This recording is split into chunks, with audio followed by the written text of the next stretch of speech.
Fashion Insider friends, what is up? This is the Fashion Crimes podcast where I cover all things fashion, style, shopping, style inspiration, and interview incredible small business owners who are changing the fashion industry for the better.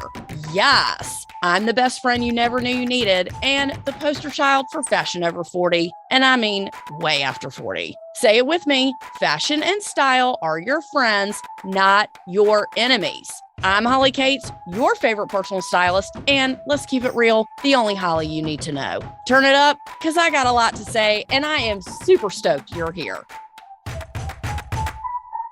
Fashion Insider friends, hi! This is Holly Cates, your favorite personal stylist, and this is the Fashion Crimes podcast. Guess what? OMG, I'm back. I'm here this week to tell you how fabulous you are for listening, A, and B, what I'm covering this week. We're talking about denim, what's happening on the calendar. And lastly, I've been working with two of my favorite clients and wanted to share some of their issues and what's tripping them up fashion-wise. Thank you so much for tuning into the show. As always, I'm your favorite personal stylist. And I just want you to know that I'm the only Holly. That's it. I'm the only one on your list. I mean, no foreplay. I'm going to get right into it. Let me clear up any denim confusion, misconception, bewilderment, or skepticism right here and right now. I want you to know, my beautiful fashion friend, the fashion cycle, it runs on 20 years. So what the hell does that mean? It means what was popular 20 years ago is popular again now because people who were not born 20 years ago are seeing the trend for the first time. Now, in the case of denim, what we're seeing now is that low rise flare denim is back. I'm sorry to say, but it is. It was popular in the 70s. It was popular in the 90s. And now it's popular again. I just want to be clear, but this particular denim trend skews pretty young. I've been getting a lot of questions lately asking about that particular trend and if people should try it and asking me if skinny jeans are out and what's the deal. And I think I said this before a couple of podcasts back. Whatever body type is your body type, that is the type of jean that you need, and it will never go out of style. So if you love high-waisted jeans that are skinny, and that's the support you need for your specific body type, that will never go out of style for you. Denim never goes out of style. For the past 150 years, denim has been a staple in the American wardrobe. Don't get caught in the hype of what people say is quote unquote trending for jeans, because this is a staple in your wardrobe that will not change unless your specific body changes. For me, and let's just use me as an example. Anyone who knows me or has met me in person knows that I'm little in the middle, but I have much back. I have to have stretch high-waisted jeans because I am larger on the bottom than I am on the top. That's the style that looks best on me, and that's what fits me. I also never on the planet would ever wear a pair of jeans without stretch. And I mean like 4 to 5% elastane. That is the only thing I can work, live, or breathe in. Some people don't need jeans with stretch, but for me, it's a must. And as far as colors and rinses are concerned, they come and go as fast as the trends. So do not get hung up on color. We shop for fit first, not color. For people just starting out or just getting into jeans for the first time or in a really long time, I always say you should have a couple pair of light, couple dark, and 1 or 2 pair of black jeans. Your jeans should be different brands, not all the same, and try to get a variation of colors and rinses if possible. Some are priced differently because, the treatments of that they've had. Anything that is shiny with a coating on it is going to be more expensive because you will have a different type of finish on it. As far as the brands are concerned, it's really according to your price point. You can spend $278 on a pair of jeans. You can spend $78 on a pair of jeans. Why? Because of the garment construction and the treatment of the fabric. The more involved the dye process is, the more expensive they will be. And just FYI, I do not support jeggings. Ugh, I mean, I can't even. Leggings that are fucking fake denim. How about no? If you're shopping around for jeans at this moment, like many of my clients are, you might run across the style called a denim jogger. So what this simply means is the pant legs have bands around the ankle, like a sweatpant type of look, but of course they're denim. So these are super on trend right now for any age and come in a variety of price points. And I do want to say, I do fully support this trend in case anyone was on the fence about these. Not a staple that you have to have, but I would be super proud of you if you decided to purchase these. The average person should have between 4 and 8 pair of jeans in their wardrobe. And I just want to say, key takeaway, you shop for fit first. What is the support you need? Are you extra tall? Are you extra short? Are you thick in the middle? Do you need butt support? You find out the type of jean that you want and then figure out what colors you like within that style. This weekend, my husband and I went to meet Nolan and Mary, friends of the podcast, down at the Manhattan Vintage Show, which I had actually been to, about 10 years ago. So it's a lot of vintage dealers that are pretty high end from all over the country. If you saw my Instagram post this week, it was so cool and so fun. And what they had, and to see what people specialized in is like a clothing explosion. I mean, denim is obviously a huge category that people carry in the vintage market. I mean, the thing about vintage or secondhand denim is that things were made a long time ago. And of course, they're not going to fit the same as they would now. So I do not recommend buying any vintage or secondhand jeans unless you try them on. Denim goes up to like $2,000-$3,000, especially like Japanese denim from a long time ago. So some people they're like sneakers, right? So some people buy them to wear, some people buy them just to flip and resell. But if you're buying them to wear, I would not buy or purchase any jeans that are vintage or secondhand unless you could try them on. And, a lot of older styles of jeans have no stretch. So of course, that's out for me. But back to the vintage show. Oh my God. I mean, it was only one room, but it probably had like between 30 and 40 dealers. I mean, maybe a little less, I don't know, but I could not even get through the entire room and go through all the racks to see what I needed because it was just sensory overload. These dealers were from all over the country and had the greatest shit like I've ever seen. It's been a while since I've shopped vintage, but it totally like inspired me and re-sparked, my interest. When you see vintage at a flea market, it's okay. And the stuff that people have, they've been dragging it around for a really long time. It usually smells like someone's garage or someone's basement, but this stuff was much higher end. And there was so much jewelry. I mean, so much jewelry and so many shoes and bags. It was really fun to go through the stuff. And of course, like I said, I posted some pictures. I talked about my newest bestie from Itaro Vintage in Greenpoint, Brooklyn. I met her. I fell in love with her. She had the most gorgeous stuff I've ever seen. I knew people dealt in vintage high end like this, but not as pristine as her stuff. This is unlike any vintage stock I've ever witnessed in my entire shopping career. And believe me, all I used to do was shop vintage, but the high-end designer, the selection she had, it was pristine, odor-free. I mean, and believe me, that is a game changer. I just thought she was the best dealer in the entire place. But I'm not just saying that because I bought something from her, but there were 10 other things that I wanted, of course, that I left behind because one of the things I did buy was an Yves Saint Laurent dress that was so beyond. I mean, I'm going to do a photo shoot in it and post pictures. It was brown and blue,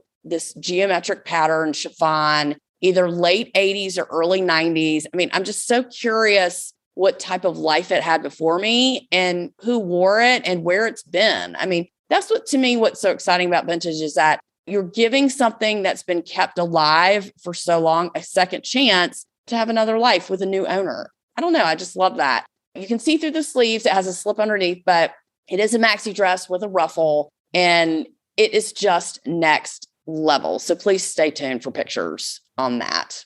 The things that I saw there, not only from her booth, but for other people were just so unique and original. Like, for example, the leather jackets, the feathers, the fur. the hats, the bags, some are from all the way back from the 50s, the 40s, but they're all back in style again. The Western wear, the Native American, like ponchos and boots and turquoise jewelry, like it was all I could take. It was just like we didn't know what to do with ourselves. The jewelry was so incredible and chunky and huge statement pieces like in gold and silver. And, the only thing that upsets me about vintage earrings is that most of them are clip.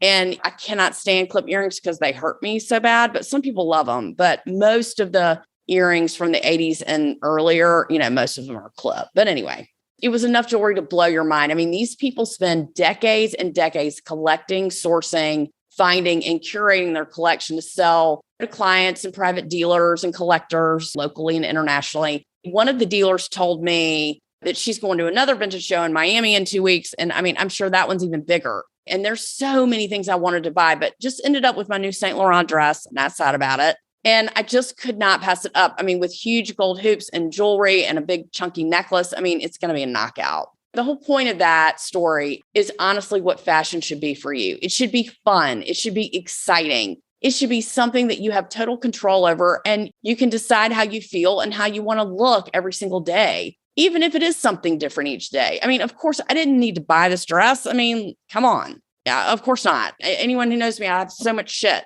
but I was so in love with it. And I knew I could wear it for years and it would be worth it to me to spend that kind of money on something to have like this in my collection. I am building a wardrobe as my style evolves with my age. I mean, that's something that I teach my clients and we practice each time we shop together. So if you are struggling with having your style evolve, going to a place like a vintage store or a consignment store, it might just spark some interest in you and give you a little inspiration. Usually the prices are better and you're going to get your dollar to go a little bit further.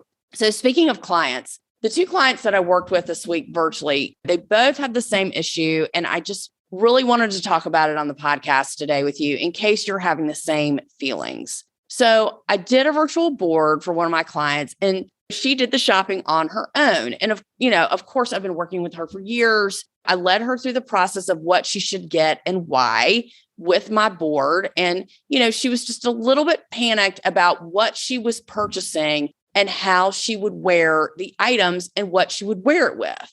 Keep in mind, there's nothing wrong with buying cohesive outfits. But if you see one thing that you like, you just don't have to plan the entire outfit before you purchase one thing. Fashion and style is a free expression of how you feel in the moment and how you want to style that one item in the moment. It doesn't have to be overthought and planned out to like the millisecond. If you buy something, you want to make sure that it can flow and ebb in your wardrobe. Maybe you can wear it with jeans or skirt or jacket or layer it. That's kind of how you need to think. You don't need to think exactly like, okay, so if I buy this top, what exact pant am I going to wear with it? And I'm never going to stray from that. Loosen the reins a little bit and don't overthink it.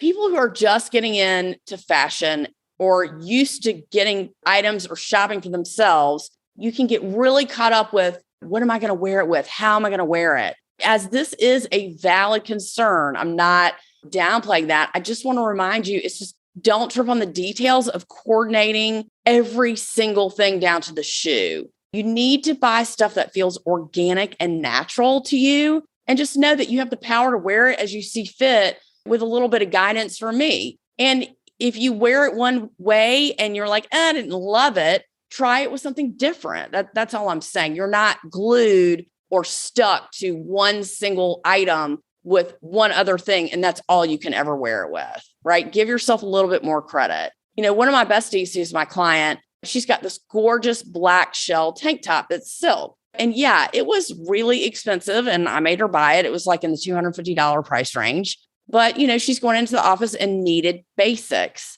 And she keeps telling me, I don't know what to wear with it. I don't know how to wear it. I love her so much. I just keep telling her it's a black tank top. You can wear it with anything. You can wear it with jeans or skirt, or you can wear it under a jacket. You can wear it by itself. She's still a little bit tripped up because I think she feels that it's like super fancy. So I get it. She wants to wear it the right way, but don't not wear it, right? Again, it's a super valid concern, but something like that, like a black silk shell, It can go with anything. You can't make a mistake. And if you're trying to save it for something special, then it kind of ruins the moment. It just sits there not being worn because you're not trying. If you've shopped with me a couple of times, most everything in your closet should be approved by me. You just can't make a mistake. When I used to work with people, it was a cohesive wardrobe, transitions from work to weekend with ease. Let me tell you, that's just out the window now. Even that rule, there's no work to weekend anymore. I mean, 4 years ago, I've been doing this almost for 8 years now. When I did 4 years ago, I would have never, ever thought in a million years that there's people are not going to work. I mean, that's just strange. Now it's just work from home. And even if you are going into the office, which some of my clients are, they're only going in part-time, 2 to 3 days a week. So all of your clothes have to be able to be functional for life at home while working, in addition to life at the office while working part-time. I know it sounds confusing, but it's actually easier and a lot more casual to dress while you work from home. For the She Podcast convention, Jessica asked me to write an article about what to pack or how to pack for a conference. And can I tell you, I got more comments about that article that I ever expected. People read it and they really understood it.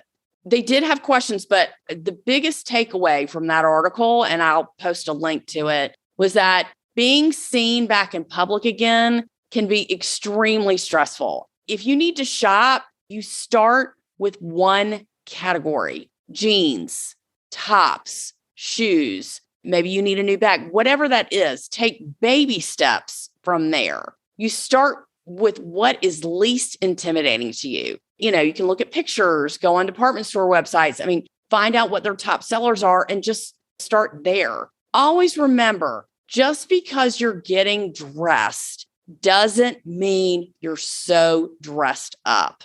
And I can understand how people could feel that way because we have been dressing down for 2 years. But again, just because you're dressed and put together doesn't mean you're all of a sudden so dressed up. And also, it never hurts to be the best looking person in the room. I'm just saying. Now, just FYI, if I haven't bossed you around enough today, I'm just telling you, it's holiday time. Hanukkah is super early this year. It's 3.5 weeks away, and it starts on November 28th. And of course, Christmas obviously is a month after that. But here are my rules for holiday. You must tell people, and I mean your family, your in-laws, anyone who's going to buy you a gift. You have to let them know what you want. Otherwise, you're going to end up with clothing and shit and items and accessories and crappy earrings and think you didn't ask for or you didn't want. It's up to you to let them know what your wishes are for gifts. When it comes to clothes and accessories, give them the links. If you know for a fact that someone is going to buy you a gift, and that is lovely if they do, if you're on a super tight budget, you need to be asking for clothing items that are a little bit more special or expensive so you can receive them as gifts for any holiday, whatever holidays you celebrate, birthday, whatever, Christmas, Hanukkah, whatever. Let's keep it real. If you don't know how to shop for you, your family sure as shit doesn't know how to shop for you. I don't care if y'all do pajamas on the night before or what have you, or whatever your tradition is. Then pick out some pajamas that you really want. Do you really have to have matching pajamas with your entire family? Maybe you do. I don't know. But can we get past that? If y'all do pajamas, fine. Let's figure out which pajamas you really want so you can wear them and you don't have some Christmas pajamas hanging out the entire year that you wear once a year. That's not money well spent. Let's get you a list going for once that can provide you things that you want from your friends and family so they're not guessing on what your new style is or waste your time or their time trying to find things that might be in the range of your new style. They have no idea. No disrespect. It's just fact. I cannot tell you how many closets I've cleaned out with gifts that are still wrapped, items that have never been used from family and friends because they didn't want to return it or they didn't want to hurt their feelings. Let's tell the truth and let's tell people what you actually want so you'll get things that you love. There's no shame in telling people what you want to have as a gift during the holiday or any holiday for that matter. And just remember, when you're buying a gift for somebody, you should be buying something that you think they want or they would like, not something that you want them to have because you like it. When you buy a gift, it's something that you think they would like. It's rough, but it's the truth. I have a great holiday gift guide coming up that you will not want to miss, with some super fabulous items on it from, of course, women, small-owned businesses. Yes. All right. So stay tuned for an amazing giveaway, super fun prizes that are coming up this month leading up to Hanukkah. And then we're going to be doing another giveaway during Christmas. Yay. Okay. Listen, I'm on your side. I'm here to boss you around, tell you what to do when it comes to style and fashion and clothes. I am your fashion bestie and I'm here for you. Let me be very clear about that. I need you to let me know what you need. Let me know if you need any gift ideas for you or some of your family members. This is going to be a great holiday season. Last year, we were so depressed. We were so down and out with COVID. Now we're kind of, I would say, like 60% back to normal-ish. Esque, sort of, kind of. Let's try to be dressed if you're traveling. Let me know if you need help packing or what you should be wearing. And if you're working, let's figure out what you're going to be wearing for work and making sure that that will transition into clothes that you can wear when you go out or girls' night or date night or whatever. Okay. We got a lot to go through. We got a lot of guests coming on. This is going to be amazing. This is going to be amazeballs. We're going to get super hype, right? Okay. Everybody good? Great. Good talk. This has been Fashion Crimes Podcast. My name is Holly Cates, your favorite personal stylist. And let's keep it real. The only Holly you need to know. Hit me up on Facebook, Instagram, Twitter, YouTube. And please don't forget to leave me a 5-star review for this podcast. I just might address your next question or issue live here on the Fashion Crimes Podcast. Thank you so much for listening. Stay tuned for what's coming up in the next few weeks. I'm super excited about it. And I will let you know that anything that you want to know, all you got to do is just ask. Send me an email, smoke signal, whatever you want to do. I had a great time hanging out with you. And don't forget to tune in next Friday. Tell a friend, tell someone you love, tell someone you know who needs a style lifeline. My name is Holly Cates, and I am out.